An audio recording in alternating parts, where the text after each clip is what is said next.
Começa agora, Café com Política. Uma realização 96 FM e Jornal da Cidade.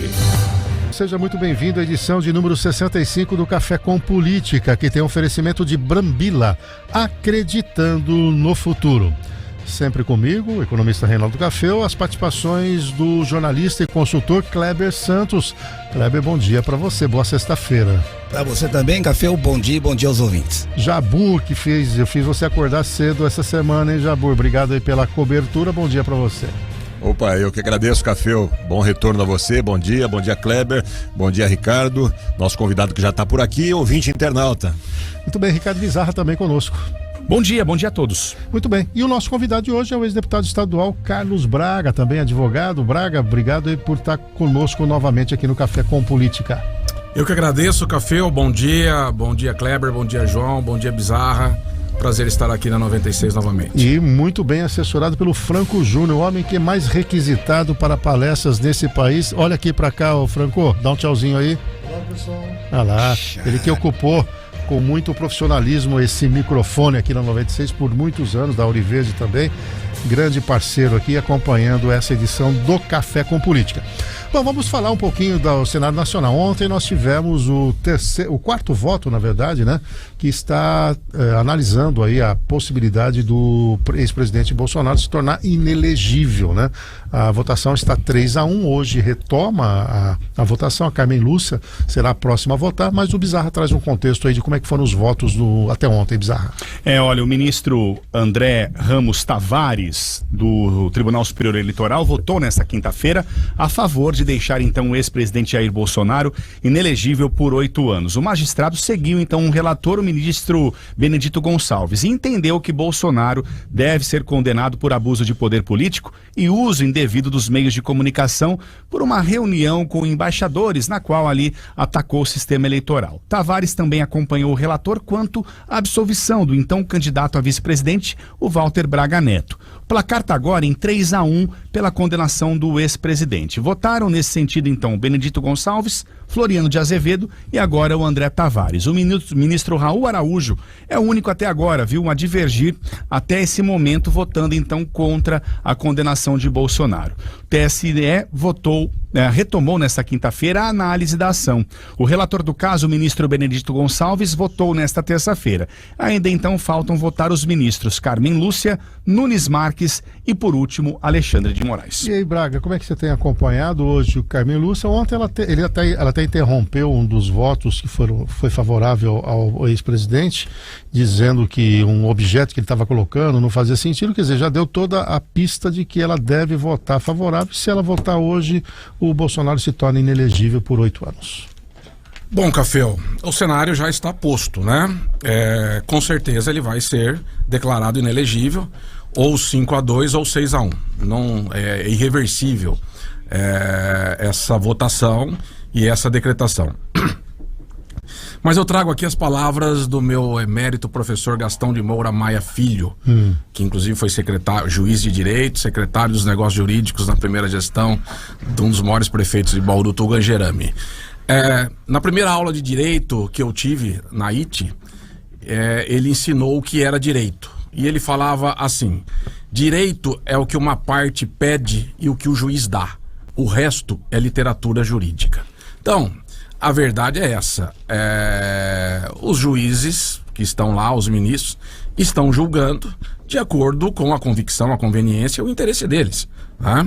Se você for analisar hoje o cenário da justiça brasileira, né, você realmente aplicar o direito para fazer justiça está ficando uma coisa cada vez mais complicada. Então, se você...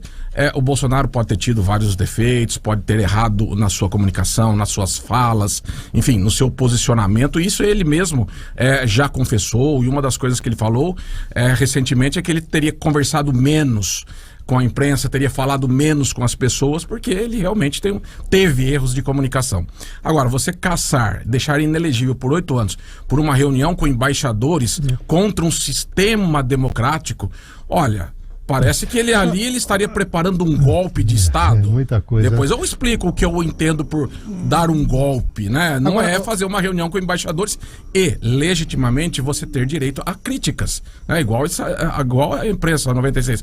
Vocês aqui, conjecturando, com base na lei, com base, enfim, nos critérios, nos valores de justiça. Vocês não podem questionar nada? É verdade. Agora, Braga, olhando aí no viés jurídico, há uma leitura de que a Carmen Lúcia e o Alexandre de Moraes e o Nunes Marques teriam um impedimento, em tese, caso a defesa entre com recurso, porque já sabe que vai perder, né, para o superior.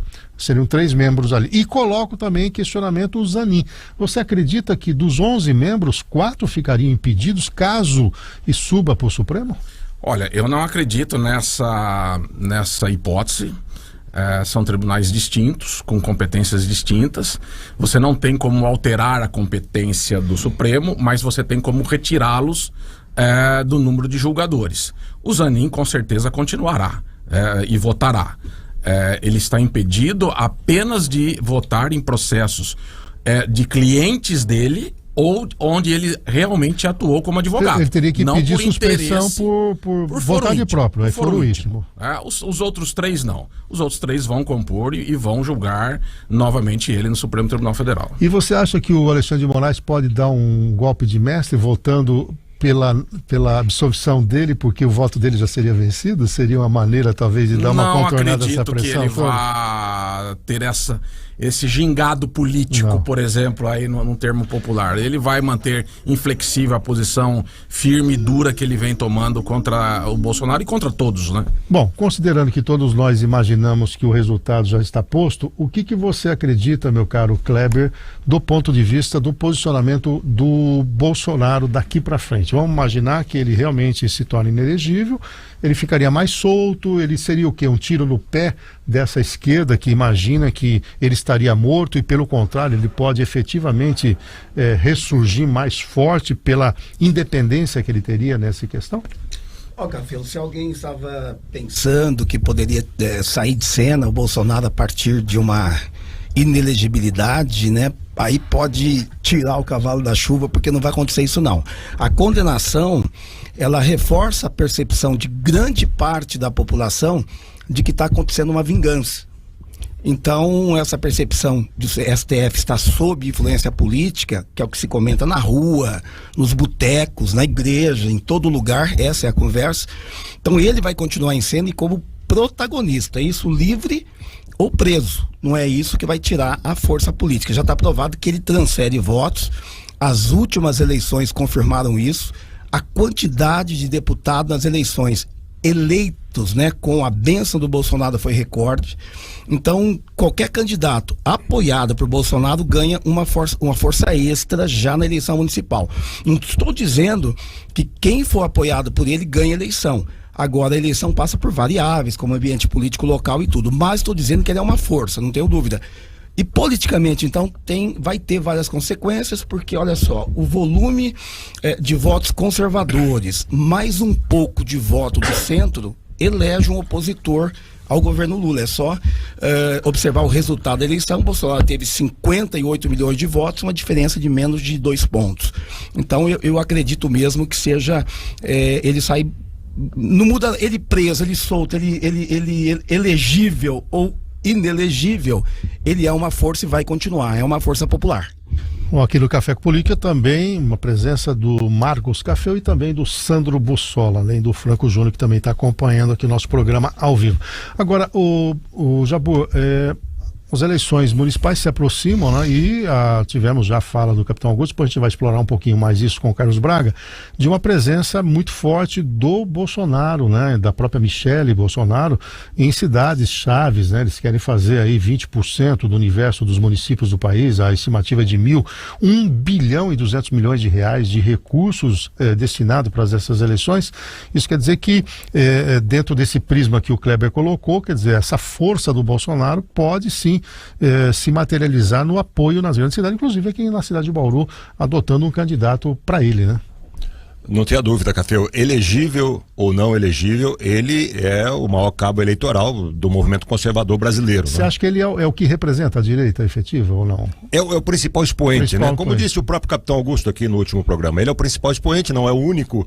E eu até acho que ele, não sendo elegível, vai aparecer, como já tem aí alguns pré-candidatos, mas vai aparecer um candidato um pouco mais ao centro, e aí eu acho até, em cima um pouco do que o Kleber falou, que um candidato com uma abrangência até maior, não tão radical em algumas posições como o Bolsonaro, mas um pouco mais palatável para outros setores médios. Centro-direita, exatamente, como é mais ou menos o perfil do Tarcísio, eu imagino. Agora, sobre a sua pergunta diretamente, essa eleição municipal é fundamental para a definição de muita coisa, inclusive do candidato a presidente, caso não seja o Bolsonaro. Porque, por exemplo, em São Paulo, os bolsonaristas e o próprio Tarcísio vão apostar no Ricardo Nunes, que é o candidato, o atual prefeito do MDB. Mas se o Boulos ganhar lá em São Paulo, e o Kleber pode dizer muito bem sobre isso, o Tarcísio perde muita força nessa corrida, né? Abrindo espaço aí para os outros 3 nomes que estão colocados, que são o Ratinho, o Zema e a senadora Tereza Cristina. E a Tereza Cristina cresceu muito, né, Braga? Eles estão falando, inclusive, de Tereza Cristina e Michele Bolsonaro numa única chapa. Sim, também já ouvi falar. É uma estratégia extremamente interessante, inovadora, porque eu não vejo mais um mesmo cenário pessoal, Lula versus Bolsonaro nas suas pessoas, né? O Lula com certeza já vai estar aí desgastado, né? E com o Bolsonaro inelegível, você aí abre o campo então para que novas figuras apareçam, com destaque. A vantagem do movimento conservador, da onda conservadora, do eleitorado conservador, é a existência de vários e bons nomes. E a esquerda tem praticamente apenas o Lula, e caso o Boulos se eleja prefeito de São Paulo, aí ele começa a também entrar aí num cenário de destaque. Mas eu tenho a convicção aí que o melhor prevalecerá, e o melhor sempre foi centro-direita no Brasil. Kleber. Braga, lá na Câmara, no Congresso, foi aprovado já lá no Senado, já faz uns 5 anos, e isso aí tá lá na gaveta do presidente Lira, que é o fim do foro privilegiado. Já foi aprovado no Senado, está na gaveta do presidente da Câmara, que é de autoria do senador, me parece, Álvaro Dias, né? Então, deixa eu te perguntar uma coisa, a sua opinião. Essa questão, por exemplo, do Congresso não ter uma posição firme em relação ao STF, né? A gente vê, por exemplo, o Senado americano, o Congresso americano, né, em que lá realmente tem uma sabatina de verdade, lá rejeita nome, avisa o presidente, olha, isso aí não tem competência técnica, né? Tem isso. Interessante. A única coisa perigosa que não podia vir para cá é que lá o presidente da República é que escolhe o presidente do Senado.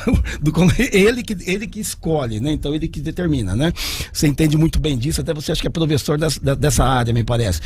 Então, a minha pergunta em relação ao Brasil é se você acha que o foro privilegiado seja um motivo dos deputados, do Congresso ter medo do STF, porque hoje muitos têm muito problema com a justiça, é pra lá que vai, então ele tem um medo de repente chegar lá e levar uma canetada.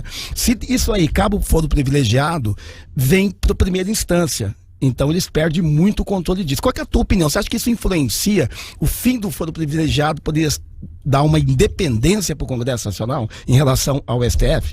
Kleber, eu vou voltar um pouquinho mais atrás no tempo no Brasil. O grande erro que o Brasil cometeu foi ter expulsado os holandeses do Maranhão.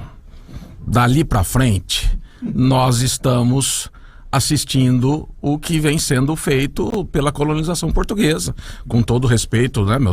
Minha família é portuguesa também, mas a verdade é essa. Ou seja, existe hoje eles dizem, né, que é um sistema presidencialista de coalizão, né, com o parlamento.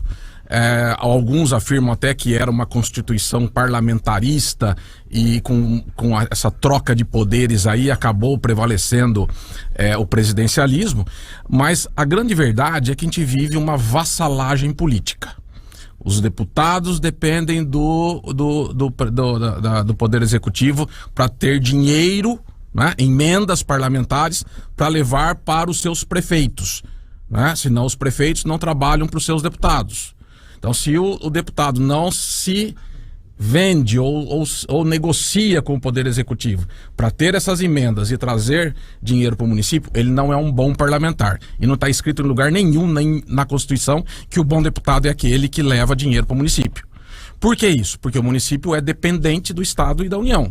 Então você tem aí uma codependência entre todos. E para coroar a cereja do bolo, um excesso de competências do Supremo Tribunal Federal, que julga até um habeas corpus por prisão de mera insignificância de valor, um rol de atribuições e competências nunca vista numa corte constitucional. Eu recebo todo dia releases de decisões do Supremo. É um absurdo a quantidade de ações, é um absurdo a quantidade de matérias que são atribuídas a eles. Eles podem tudo. Tudo pode chegar no Supremo Tribunal Federal. E a questão específica do foro privilegiado, nós temos aí dois lados.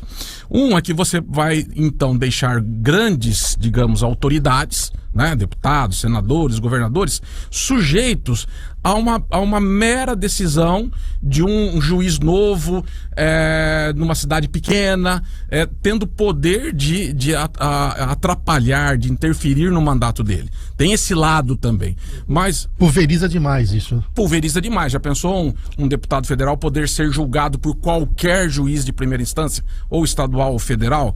Ele ficaria vulnerável. Mas essa concentração de poder no Supremo Tribunal Federal, aí os jogos de interesse entre todos, porque nós sabemos que a escolha do Supremo é extremamente política, ali é um grande acertão de favores e de dívidas entre congressistas, a sua maioria, não todos, Supremo Tribunal Federal, a maioria, também não todos, e o detentor do poder de plantão, que é quem tem o cofre na mão.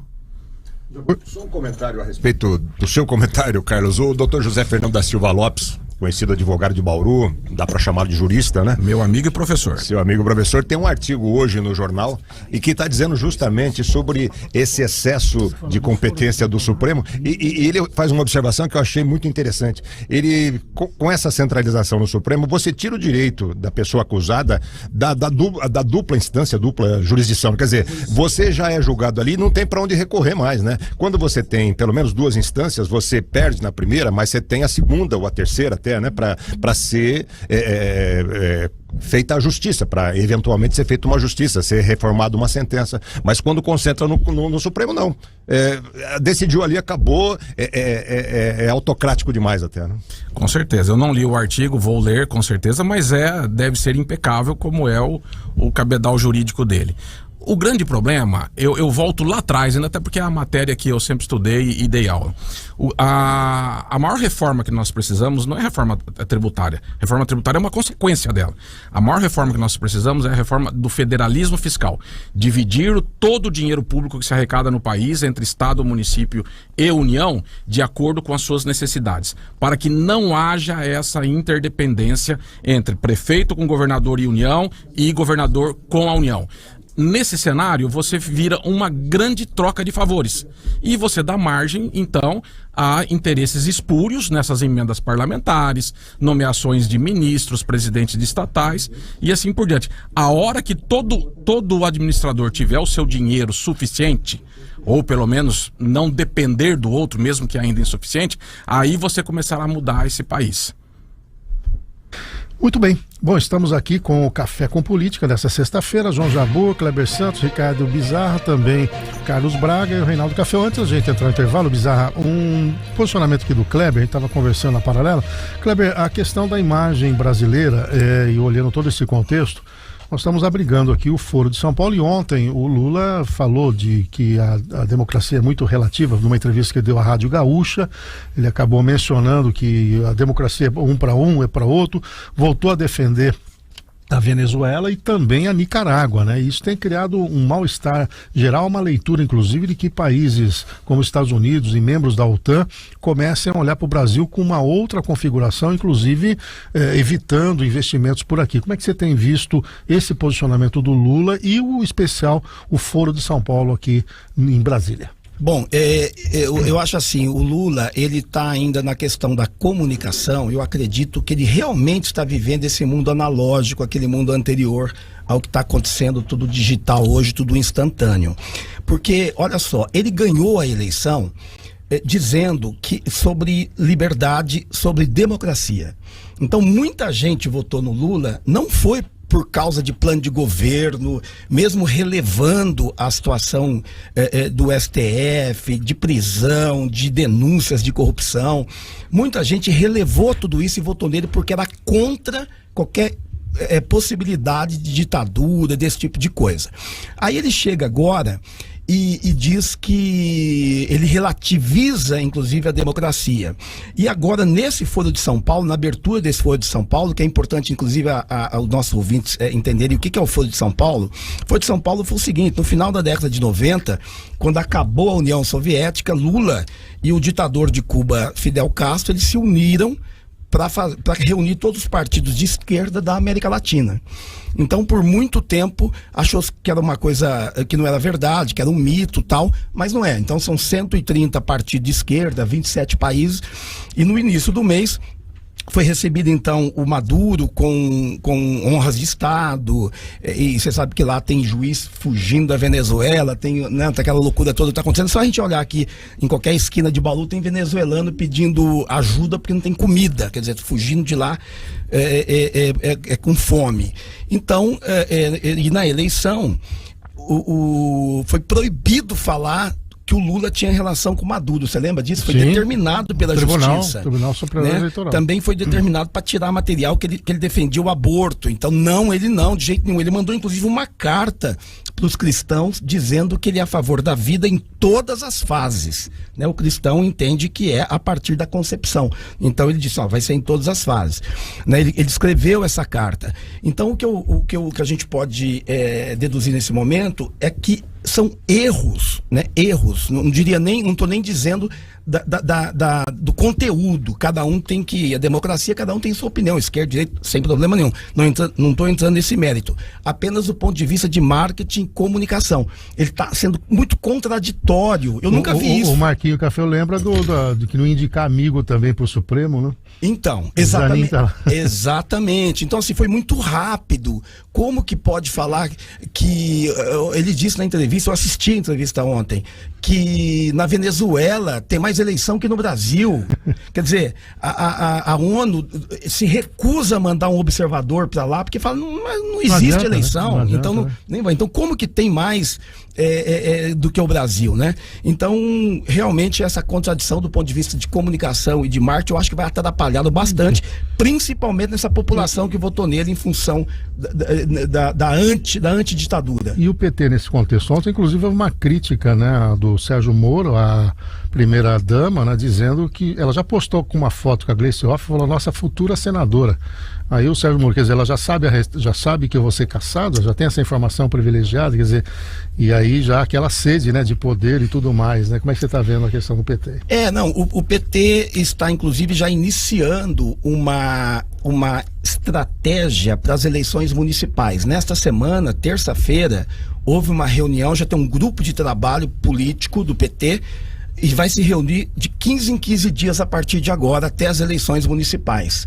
A ideia do PT, uma novidade que está acontecendo no partido, é que dessa vez eles não vão querer ficar só cabeça de chapa, até porque na eleição passada perdeu muito, né, foi uma situação muito difícil. Vão para composição. Vão para composição. Então eles topam fazer composições nas cidades, tudo, mas a ideia é toda cidade, a partir de 100 mil habitantes, pelo menos, o PT quer estar presente na disputa principal. que é uma estratégia também do PL, né, que também está presente. Bom, nós tivemos já um anúncio, né, inclusive entrevistamos a semana passada aqui o capitão Augusto, que falou de um grupo de apoiadores, né, do meio empresarial, de forças vivas, de gente que pensa na cidade de Bauru, num encontro que foi promovido, inclusive, pelo próprio Carlos Braga. Nós temos, inclusive, algumas fotos aí do capitão Augusto com o Carlos Braga e também algumas presenças ali dessas lideranças, né, que nós acabamos de mencionar. E aí, Braga, o capitão Augusto deixou bem claro aqui e foi, né, um destaque até no JC depois, né, ele nunca tinha falado de maneira contundente do palanque que o PL está buscando, que é um palanque dele, capitão Augusto, candidato ou não, né, da Dani Alonso e do Tarcísio e do Bolsonaro, ou seja, quem pensa que vai tirar a casquinha do Bolsonaro, goste ou não goste dele, me parece que está fechado com o próprio partido PL. Essa leitura também, e pelo que você entendeu nessa reunião ali, o caminho é exatamente esse? Exatamente esse, Café. O capitão Augusto, como a liderança do PL em toda a região, juntamente com a Dani Alonso, que é deputado estadual, eles têm uma posição, representam uma posição extremamente firme a nível do PL, a nível nacional, que é o fortalecimento desse movimento conservador, do qual Tarcísio, Bolsonaro são os expoentes. Então ele deixou isso bem claro para mim, deixou isso bem claro na reunião. Quero aqui fazer apenas um recorte sobre a reunião. Eu que promovi na minha casa a reunião não foi de apoio político partidário específico para o capitão Augusto. Sim. Tá? Ali foi uma oportunidade que eu sugeri ao capitão Augusto que ouvisse as lideranças de Bauru.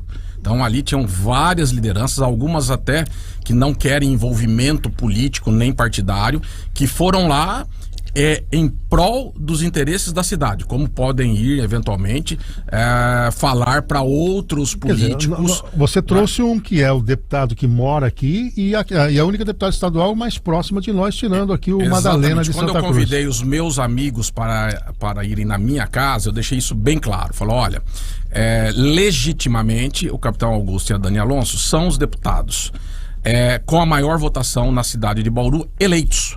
Então, eles têm a sua representatividade na cidade. Isso é inegável. E a proximidade, o conhecimento. Só que falei pro capitão Augusto, olha, falta uma interlocução, um relacionamento com as lideranças da cidade. E me prontifiquei a fazer isso para ele. Então, ali tinham grandes e vários amigos que foram lá para mostrar ao capitão, aos deputados eleitos, que nós precisamos que eles continuem deputados, que eles continuem ajudando a nossa Bauru, que já teve 4, 5 deputados e hoje não tem praticamente nenhum, a não ser eles dois, e que ouçam o clamor dessas lideranças, que é que a cidade tenha um grupo político, ou mesmo sem o grupo político, tem um projeto de cidade. Porque o grande problema de Bauru nas eleições municipais, que você vai me perguntar a seguir, é esse. Nós temos a oportunidade, o ano que vem, de escolhermos entre projetos pessoais, projetos familiares, projetos de ego, aqueles que querem o cargo pelo cargo, que pode ser vereador, deputado federal, deputado estadual, prefeito, não interessa. Cada 2 anos ele está ali para alcançar um cargo. É um direito deles? É um direito deles. É legítimo? É legítimo. Qualquer pessoa que preencha os requisitos pode se candidatar. Só que não é isso que Bauru precisa. Então você vai escolher entre esses nomes que surgirão, que serão colocados, que até agora só representam projetos pessoais, projetos de poder, apego ao cargo, ou conseguirmos montar um grupo que pense a cidade por vários anos e que esse grupo ajude aquele que for escolhido do grupo a realmente tocar a cidade. Quer dizer, nesse ponto, né, fica confirmado o que o capitão Augusto colocou de não apoio à reeleição da prefeita Sueli. Com certeza, a posição do PL dita pelo capitão Augusto e pela Dani Alonso, para mim, o capitão Augusto, que é o vice-presidente nacional do PL, tem quase 250 mil votos como deputado federal, é uma liderança incontestável. Ele deixou claro que o PL não irá apoiar a atual prefeita de Bauru, porque eles entendem também que ela representa um projeto pessoal, não um projeto de cidade. Teria um projeto de poder em torno de um núcleo familiar que quer se manter no poder. É um projeto familiar, não é um projeto de Bauru. Não é um projeto das pessoas que têm vínculo com Bauru, que amam Bauru e que pensam em Bauru daqui 5, 10, 15, 20 anos. Agora, Jabur, você que sempre participou de bastidores, né, como é que vê esse posicionamento? Porque aquilo que o Kleber tem trazido como ensinamento aqui é que se houver vários candidatos fortes, né, vamos colocar aí pelo menos 3 nomes fortes, quem está no poder acaba se mantendo, né? Esse é o grande risco que se corre, né? E é difícil, né? Depois o Braga pode até falar da junção de várias correntes. Nós temos, vamos lembrar alguns nomes. De um lado, o Dr. Raul, agora o Capitão Augusto. Fala-se muito do Meira, né? Quer dizer, se, por exemplo, se só esses 3 entrarem na disputa, a tendência é que a atual prefeita leve por conta da pulverização. Não sei como é que você faz essa leitura.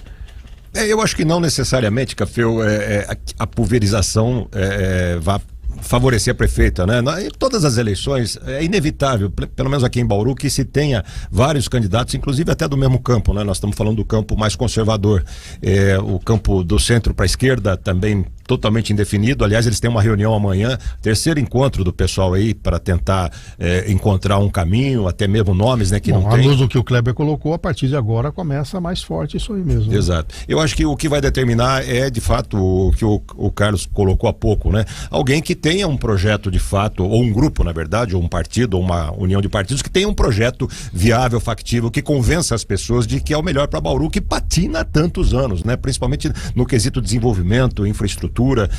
A gente não encontra liderança nos últimos anos aí que tenha dado uma solução de continuidade viável para a cidade, que resolva os problemas de fato estruturais. Fazer curadoria, como a própria prefeita se propôs a fazer nesse momento, é uma necessidade, mas é muito pouco para Bauru, né? Nós temos que encontrar soluções criativas, soluções ousadas, empreendedoras, e eu acho que é o momento de um perfil desse porte, alguém com uma capacidade comprovada de empreender, e isso precisa chegar até o eleitor, né? Aí é o Kleber que vai ensinar como. Aí, Kleber, nesse recorte que eu queria colocar, por quê?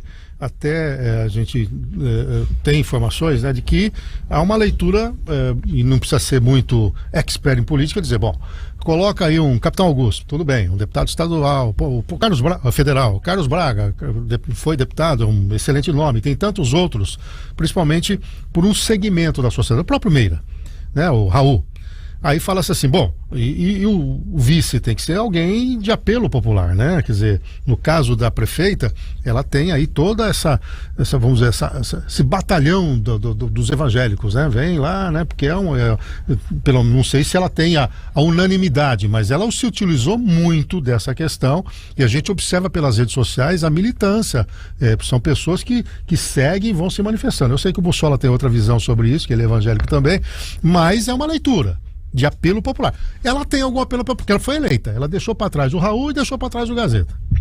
E aí? Como é que esse grupo tem que trabalhar para não incorrer num erro de que tudo bem, é muito bom, o projeto é excelente, é uma visão de gestor, tem apelo, a cidade moderna, só que o eleitor lá na ponta não tem essa percepção de valor. Exatamente, Cafeu. O que a gente tem que entender é que campanha política não é uma disputa de currículo. Não é a disputa de quem tem o melhor plano para a cidade. Evidente que todos queremos, em qualquer cidade, esse seria o melhor dos mundos. Quem tem o melhor plano, quem que é o gestor, quem que é o que sabe fazer, tal, isso não ganha eleição. Isso aí é algo que tem que ter, ótimo, tudo bem, mas não ganha eleição. A eleição, na verdade, municipal, ela tem vários, desde composição, uma série de coisas, e passa evidentemente pelo candidato. Está mais que provado que eleição é emoção. Então, se o candidato não tem carisma, a palavra é essa mesmo, porque se ele não tem, ele pode buscar, porque está provado pela psicologia, pela neurociência, que você pode se trabalhar e se tornar um camarada carismático, mas ele tem que querer.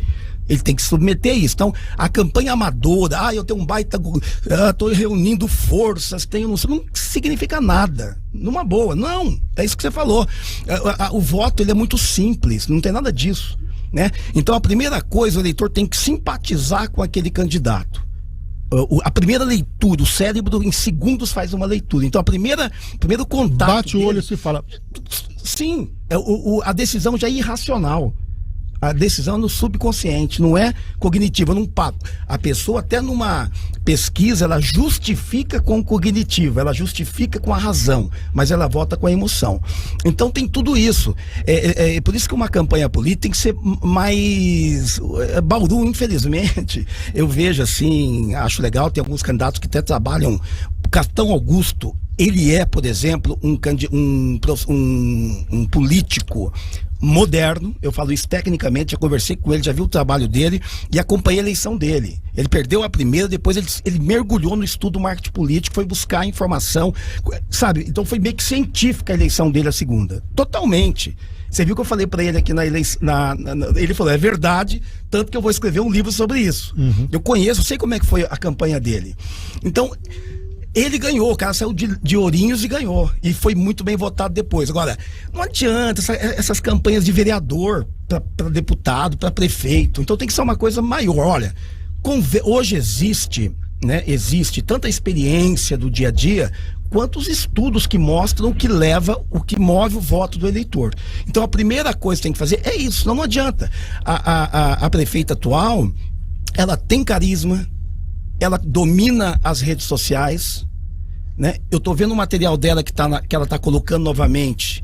Quer dizer, ela tá reaproximando, então não tô discutindo aqui nada de conteúdo de governo. Sim, não, mas a estratégia que ela tá fazendo de comunicação dela. Ela tá correta, né? Agora, os demais candidatos, já era hora para estar discutindo, já tá hora para qual que é a sua mensagem? A primeira coisa de um candidato é dizer, que causa que eu represento? O que ganha a eleição é a causa.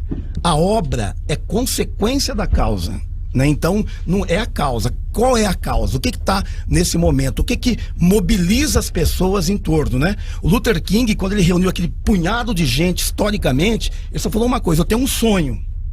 O Obama, nós podemos. O Trump, vamos fazer a América grande novamente. O Bolsonaro, vamos tirar o PT daí. Você está entendendo? Então, o Lula voltou agora dizendo, vamos cuidar do que a ditadura aí não pode. Então, é isso. A campanha vitoriosa, para ser de verdade competitiva, ela tem que passar por tudo isso. Não adianta só lançar nome. Bom, Braga, diante disso, é óbvio que tem todo um contexto a ser trabalhado. Certamente, esse grupo que você reuniu vai pensar nisso.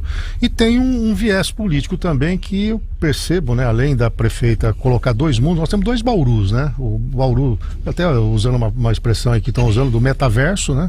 Que é esse, e que tá tudo perfeito e tudo mais, você tem lá gente, o Jornal da Cidade trouxe na minha ausência, eu acompanhei 40 anos para um exame, né, médico, não tem a ver só com Bauru, tem a ver com o estado, mas a pessoa mora no município, né, 40 anos, né. Exatamente, alguns exames tem que esperar 40 anos, que é um absurdo. Você vai nas UPAs aí com problema, nós temos aí prédios inacabados, quando você vai na periferia de Bauru, você tem a festa da Vila São Paulo, mas você tem uma série de problemas de infraestrutura, não tem saneamento básico. E tem agora uma SEI, que é das contrapartidas dos empresários, né? E um mais recente aí, que é uma mudança, que agora já estão mudando de novo para fazer o que era prometido, para dar uma neutralizada. Tem a tal da palavra cantada, que isso vai dar muito pano para manga, que é denúncias, eu levantei aqui, em vários municípios, em vários locais, tem corrupção no meio, e a questão da frota da saúde, que são dois temas, claro, que precisa de prova. Não estou dizendo que aqui em Bauru tem corrupção, na verdade nós estamos contextualizando o que aconteceu. Você acha que esse caminho de um eventual desgaste da prefeita com essas 6 pode, de alguma maneira, neutralizar um pouco essa leitura que o Kleber fez de uma comunicação mais assertiva? Bom, a leitura do Kleber é tecnicamente, profissionalmente impecável, assino embaixo em gênero, número e grau. Realmente, não adianta você só ter o bom candidato, você tem que fazer a população entender que ele é não só bom, como ele é o melhor para poder ganhar a eleição, e tenho convicção que ele está absolutamente correto. E se alguém quiser ganhar essa eleição, tem que fazer dessa forma, e aqueles que perderam no passado foi justamente por não fazerem isso, né? Tem uma percepção também que, sim, a atual prefeita teve aí os atributos, as qualidades de campanha para surgir como uma terceira via. Não é só também porque ela está no cargo que ela tem a vantagem, porque o Gazeta também estava no cargo e ficou em terceiro lugar, né? Isso não é uma verdade absoluta também. Existe um movimento que, na verdade, foi o desgaste Raul e Gazeta que deixou ela crescer sozinha, mas com os apelos dela, com a mensagem dela. Já tinha acontecido com o Tuga e o Tuga e o Pedro na eleição do Nilson. O Nilson ganhou na terceira Uns falam até que não foi ela que ganhou, foi o Raul que perdeu, enfim. O cenário está aí. Só que ela está correndo um sério risco de de ganhar o posto do Gazeta de pior prefeita de Bauru, né? Prefeito, ou no caso dela, prefeita. As redes sociais, meu amigo Café, isso é vida de novela. Isso é vida na Disney. Ali cabe tudo. Ali você pode postar o que você quiser. O filme que você quiser. Bom, né? Isso então acontece na vida pessoal, né? Porque se a vida das pessoas fosse o que eles retratam na rede social... Também. Se você for pro lado pessoal, então, aí, né? Só tem almoço, a família drink... que você não tem, o amor que você não tem, o dinheiro, o carro que você não tem, enfim. Mas, politicamente falando, a questão do que aparece é a administração fake. É o embelezamento da cidade com asfalto aqui, ciclovia ali, né? Então, na minha concepção de bauruense, a prefeita tem que parar de viver o glamour do cargo de prefeita e, né, ao invés de ir numa festa de lançamento de um prédio, ir lá na fila da UPA, ver lá a água caindo, ver que não tem um funcionário, que os carros da saúde estão parados. Que tem o cemitério da Endurbe lá Tem o cemitério da Endurbe lá no recinto Melo de Moraes. Se a gente for listar aqui, a gente vai ficar a manhã inteira falando a real situação do município. Agora, vai nas escolas, nas creches, vai ver o estado que elas estão. Agora vamos fazer uma ata de preço de manutenção. Tinha que ser sido feito no primeiro mês do governo. Não usar o superávit para comprar... 182 milhões no ano. Não para comprar imóveis velhos caindo aos pedaços que estão parados até hoje só para cumprir a lei de responsabilidade fiscal e a lei orçamentária. Não, existem dois mundos. Eu acho que ela devia realmente parar, esquecer um pouco o glamour do cargo, que isso é inerente, né? É atribuído ao cargo, e realmente postar nas redes sociais dela os problemas de Bauru e o que ela vai fazer. Agora, que não é só uma defesa dela não que eu quero fazer aqui. O que ela apresentou como plano de cidade, plano de governo durante a campanha dela? Quais os compromissos que ela assumiu durante o debate? Nenhum. Ela falou, vou ver, vou estudar, vou isso, vou aquilo. Ela nunca falou, eu vou fazer tal coisa. Outro dia até ela me criticou que eu sempre falo da questão do gestor. Eu não consigo enxergar no município um indicador, que a administração esteja perseguindo. Não tem um. Acordei de manhã como secretário. Qual é o indicador que eu estou trabalhando na área de finanças? Qual é o indicador que eu estou na área de obra? Qual é o indicador que eu estou na área de saúde? Não tem. Quer dizer, você tem uma gestão que quem não mede não é avaliado. Aí fica mesmo esse perfume, né? Essa Alice no País das Maravilhas, né? Que você tem ali tudo caminhando, mas a vida real mesmo ali do cidadão é o que a gente vive aqui, né? Diariamente criticando DAI, a questão da saúde, a educação, que não tem vaga. Não equacionamos vaga nas creches até hoje. Como diz meu amigo Coracê Domingos, falta planejamento e gestão. Há décadas, não é hoje só. Há décadas.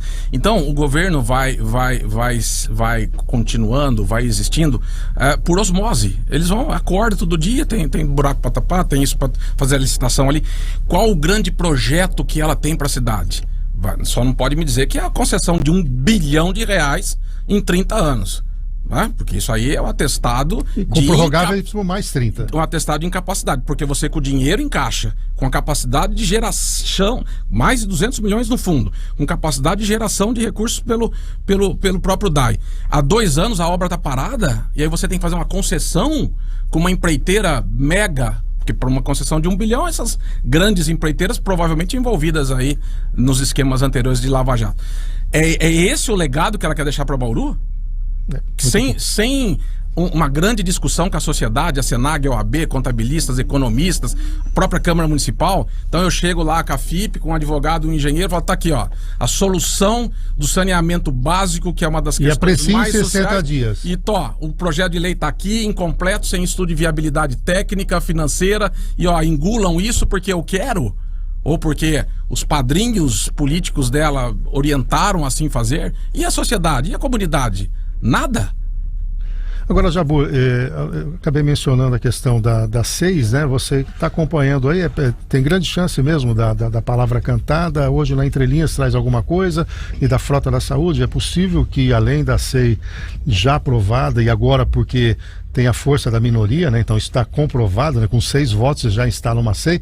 É possível a gente ter essas outras 2 e 3 SEIs caminhando em conjunto? Sim, é possível.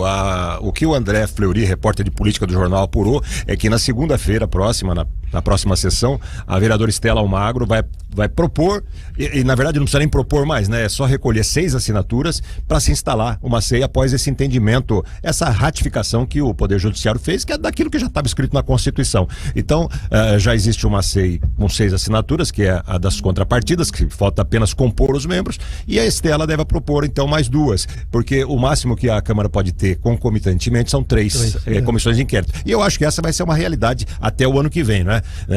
Nós vemos muitas mobilizações por aí, tanto do ponto de vista da oposição, quanto dos outros campos que a gente já falou aqui, do campo conservador, do campo mais centro-esquerda. Então, daqui até 1 ano e 4 meses, a prefeita não vai ter vida fácil, e toda essa fumaça também vai começar a se dissipar, e a vida real vai aparecer mais, porque outros atores vão atuar, vão mostrar, vão falar, vão questionar. A Câmara, que é o instrumento legal para isso, também vai atuar. Então, muita coisa deve mudar nesse ano e meio das percepções que nós temos nesse momento. Agora, Braga, o Rodrigo Agostinho foi prefeito de Bauru, está no IBAMA, foi deputado federal, e ele declara ao JC que para as eleições ele quer acompanhar, mas não seria candidato, é isso? Isso, ele quer participar, mas sem ser candidato, está bem lá no IBAMA. Claro que depende da Marina, de outras variáveis, né? Como é que você vê esse posicionamento do Rodrigo? Não, um posicionamento absolutamente natural. Ele é uma pessoa de confiança, um homem de confiança da ministra do Meio Ambiente, da Marina Silva, ocupa um posto político extremamente importante dentro do grupo político da Marina, e não vejo a menor possibilidade dele deixar um espaço político também glamouroso, né? Poderoso, para vir aqui. E ele teria chance se viesse, porque ele se desgastou muito até na não reeleição. A última eleição não foi boa para ele. A votação dele em Bauru demonstrou um desgaste, mas ele tem aí, digamos aí, um recall das administrações que ele fez em Bauru. A primeira relativamente boa, a segunda já um pouco mais complicada. Mas não acredito que ele deixe lá Brasília para vir disputar aqui, mas seria com certeza um nome na disputa. Mas só virá se porventura uma movimentação política em Brasília tirar esse espaço da Marina Silva. Sim. Aí ele, sem esse espaço político lá, talvez ele viria aqui trazer o nome dele, ou até como uma forma de manter o nome dele ativo na política, né? Agora, que é aquilo que eu sempre falo. Eles querem um cargo, qualquer que seja. Seja lá qual for. Né? Eles não têm uma vida pessoal, profissional estabelecida, e vão abrir mão, abdicar de parte dessa vida para ir lá na gestão pública, na administração pública, ajudar e voltar depois para sua atividade. É o profissional da política. Fala do nosso entrevistado, né? O Carlos Braga. Você se filia ao PL e ainda mantém certa pré-candidatura ou não? Pode ser vice, pode ser, enfim. Ô Jabor, é o seguinte, eu vou falar, eu recebi um convite muito honroso do capitão Augusto, da Dani Alonso, conversamos demoradamente sobre isso, e antes mesmo de qualquer filiação ou de qualquer anúncio de colocar o meu nome à disposição, é o que eu falei, hoje o mais importante é você ter um projeto de cidade alavancado por pessoas que pensem na cidade. O nome é consequência. Poderá ser o meu nome? Eu faço parte desse grupo. Eu fomento esse grupo, eu busco fazer com que esse grupo se afirme na cidade de Bauru. O capitão Augusto e a Dani são lideranças desse grupo, políticas já estabelecidas com mandato, e só que a gente busca um grupo maior em Bauru. Né? Um grupo que inclusive participem vocês, não só de forma partidária, né? Mas também de forma que vocês até eventualmente não possam, mas pensando na cidade de Bauru, né? Trazendo sugestões para a cidade de Bauru, né? O prefeito, ou eu, ou você, qualquer um que seja, aqui os 4 que estão aqui na bancada têm condição de serem prefeitos de Bauru, não tenho a menor dúvida disso. né? Mas não é só porque eu não estou no seu partido, porque eu não fiz parte da sua campanha, que eu não posso participar de um grupo. Quer dizer, que é uma construção. É uma construção. E se surgir em algum momento o teu nome, você tem Exatamente, eu sou candidato a participar do grupo. Perfeito. Caféu, o Codese, por exemplo, que você faz parte. Sim. É um grande grupo de empresários que pensam a cidade. Quantos projetos vocês já fizeram? Quantos projetos a prefeita já ouviu e encabeçou? Ou chamou vocês? O Pedro Fiorelli é uma autoridade em PPP. Vocês foram ouvidos nessa formatação, nessa modelagem da concessão? Só reunião, mas de efetividade nada. Por quê? Então, se sou prefeito da cidade, eu quero ouvir vocês. Eu quero ouvir um cara como o Pedro, quero ouvir o CODES inteiro, quero ouvir a imprensa, quero ouvir o sindicato dos funcionários, quero ouvir os funcionários do DAI, os técnicos que estão lá. É assim que se faz política. Você não é o grande poderoso que senta lá no palácio, no 3º andar e com a caneta na mão e faz o que quer. Muito bem. Mandar um abraço para o Edio lá do CDL. O Edio é o gerente lá, diz que um dos melhores programas políticos que ele assiste, que ele ouve no rádio. Muito obrigado aí.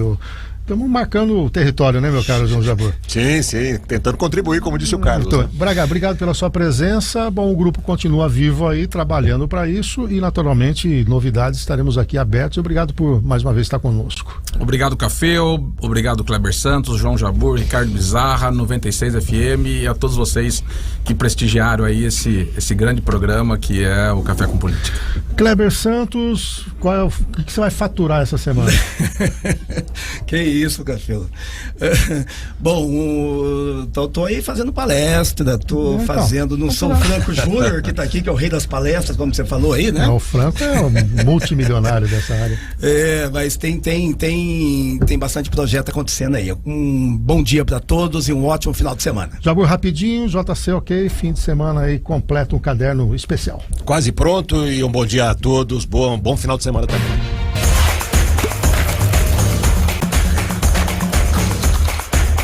Café com Política. Oferecimento Brambila. Acreditando no futuro.